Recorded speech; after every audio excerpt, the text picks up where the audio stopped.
Hi, Naomi Suzanne from Naomi's Home Health. Let's discuss the topic of gut health and why we have a thyroid issue. Now, I wanted to discuss this because I see, it's great that we all support each other in this group and we comment and, we post questions and then other people comment what's been good for them. But there's a lot of misinformation about gut health. And when I began researching thyroid health and autoimmune disease and hormones and all those things, everything, a lot of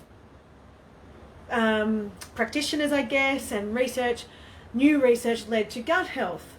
So I started doing a lot of work on my gut. I ate sauerkraut, drank kombucha, took probiotics, all those sorts of things. And those things, kombucha, probiotics, it doesn't always get down to the gut where you need it to get anyway.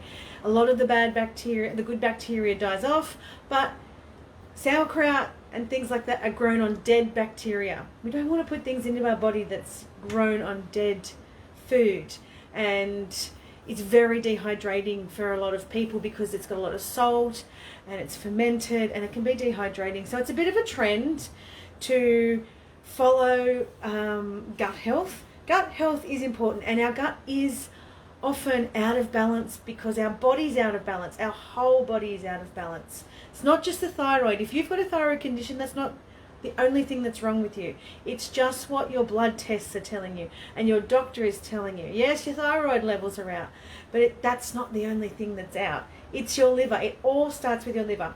When we put anything into our body, whether it be food, whether we put it on our body, might be moisturizer, we spray perfume, if we inhale anything, if we ingest anything, it all goes into our bloodstream and through our liver. That is our first port of call. When we are putting so much stuff through it, like these days we use so many chemicals, and we might have had a virus years ago, we might have had a lot of pharmaceuticals in our lifetime, antibiotics, a lot of bacteria, mold, heavy metals. They all are very difficult to detox out of your body unless you eat specific foods and drink really healthy. And when you're adding coffee and all these things, it can actually dehydrate your liver and it overburdens it, and it's really hard to detox all those things out. So that's when it affects our gut. And so your liver will be affected first and then your gut.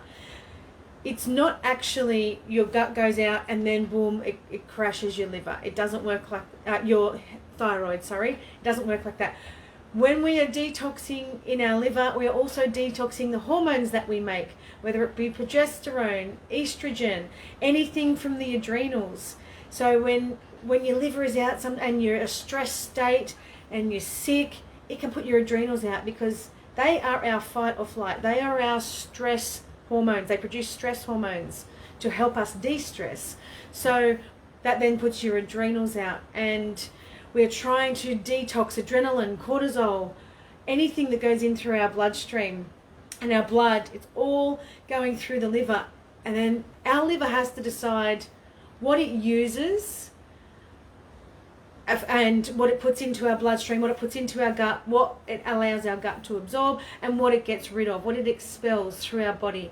So this is why, there's a lot of misinformation, and I did study this for quite some time. I practice it myself. Once I started forgetting about the gut and working on the liver, then it all fell into place, because I worked for years on gut health and told people it was all about gut, but it's actually, the liver. And that is why I always stress about the importance of reducing toxins, reducing your stress to calm your adrenal glands down and to, allow your adrenals to work less, not as hard. These are the reasons you're not sleeping, is because your adrenal glands are overworked, and then your liver is just working super, super hard to detox all of those hormones. So that's why we get weight gain around the middle. It's because of the hormones aren't detoxing out of our body properly or effectively. So our estrogen comes through at the start of the month, and then progesterone comes through and flushes it out. If we keep storing that estrogen in our liver, it's really hard for the progesterone to flush it out because our liver isn't working properly. So when we are helping people in this group with support, let's refer people to the videos in this group. Let's refer them to all the things that I've done, because I have gone off medication. I was on very high medication. I was on 150 milligrams of thyroxine, and then I went off that and I went onto the natural desiccated thyroid hormone. So I have reduced my medication. I did work with doctors with blood tests and things, but it got me nowhere. So I did it very cautiously myself over a long period of time. It's not something I'm suggesting you do. I'm just saying I worked very hard at all the other areas of my life: my nutrition, my stress reduction, my emotional health, my mental health, even people I hung around with that didn't add value to my life, that caused me stress, that caused me, and I learned to listen to my body and relax. Because when we're sick, and particularly women and mothers, we keep going. We've got to keep going. We've got to keep working hard. We can't rest. We're being lazy. And that's couldn't be further from the truth. Your body has a symptom showing up and it's going, you need to stop. So rest is very important. You can't get enough rest. Don't feel bad. The washing up will still be there. The washing will still be there. Do what you can. Get children to help. Whoever is in your household, get them to help. But rest is very, very important. So I'm not saying don't work on gut health. I'm saying first and foremost, focus on the liver. And that is doing little things that you'll see in this group, like maybe drinking lemon or lime water in the morning, aloe vera. They both work on the liver and the gut as well. Celery juice. You can't have enough celery juice. It's so good for you. Getting rid of your toxins, but adding things to your healing journey that is going to effectively help you. And that initially is educating yourself, but start with the liver. Don't worry about the thyroid. Don't worry about the gut. Don't worry about anything else. Educate yourself on the liver and start working on that. The rest will start to fall into place. But if you need any help, put a comment down here what you think about that, because I know most people have been taught about gut health and it's not completely wrong, but your condition isn't because of your gut health. Your condition isn't because of anything other than an overburdened liver and probably a viral load. Most of us have had Epstein-Barr virus, whether we know it or not, at some point, and that stays in your liver.